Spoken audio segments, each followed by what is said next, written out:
This is Narrative Nomad back with another chess story. Let's get right into it. It's a normal day here in Chess World on the chessboard, and so the battle shall begin. It's a good day for it.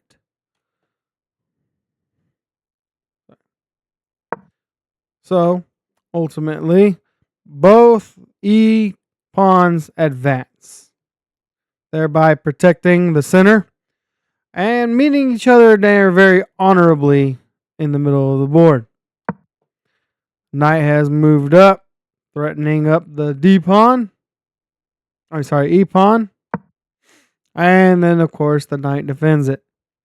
But still maintaining a central attack on the D4 square. But in an interesting move, the white king has moved up his D pawn to D4, offering an exchange of pieces. Black accepts. But what's this? He didn't just offer to trade knights.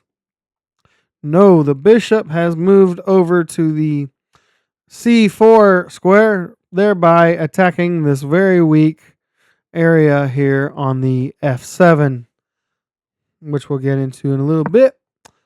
Black has responded in kind with the F2 square being a weak one if he decides to move up his D pawn. But he's getting ready for maybe a discovered attack. Well, the C pawn has moved up, and rather than again offering an exchange of pawns, Black has decided he was going to move up his knight, thereby threatening the E4 pawn, which is a smart move. Now again, after losing the pawn, Black bishop has decided he is going to check the king, saying, "Okay, buddy, I'm in your house now. What you gonna do?" The knight has been moved up to basically block, the bishop. And now Black, in a very powerful way, has moved his knight up because the C knight is now pinned and cannot retaliate, giving up a free pawn. So white decides to go ahead and castle. Black has now taken the knight. And in a molar attack, the pawn is moved up to threaten the knight. And here we can clearly see that his home can be reached, but at the same time, the pieces are also attacking the homeland of white. Very, very powerful moves as Black controls the center mostly and can really do some damage in the white king's homeworld. So the pawn has to take with the bishop. And then they lose the bishop. And so now the queen has moved up.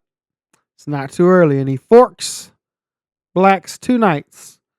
Black in an intelligent move retreats, also protecting the knight. And the queen has now attacked the G7 square, thereby getting ready to wreak some havoc in the back row, as well as stopping the Black king from castling. The queen is offering an exchange, and white has accepted. And so now the rook has moved to E1, E1, threatening to checking the king. King cannot castle out of that, so he has to just simply move over.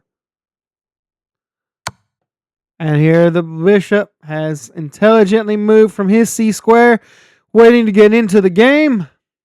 And he has moved to the H6, also checking. So again, the king has to move. And the rook comes out to the E5 square, getting ready to move over to the G5 square for a checkmate. But what's this? The knight has moved down to protect that G5 square. But no, I ain't worried about that.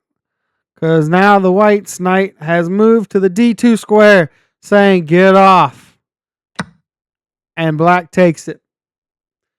Unfortunately for Black, White's next move is checkmate. And that is one of the interesting games from the very beginning of my book.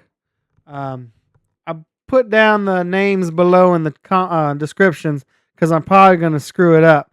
But is it Blauert versus Schmittdiel? I don't know. Those are how I'm saying it right. But that was the game you had just watched. I kind of hope this has been educational to you. Let me know in the comments below. Trying to make chess a bit more interesting. Obviously, chess has been around for thousands of years. Hasn't really necessarily need commentary, but hey, sometimes that's the way it goes. Anyway, this is Narrative Nomad. I'll see y'all next time.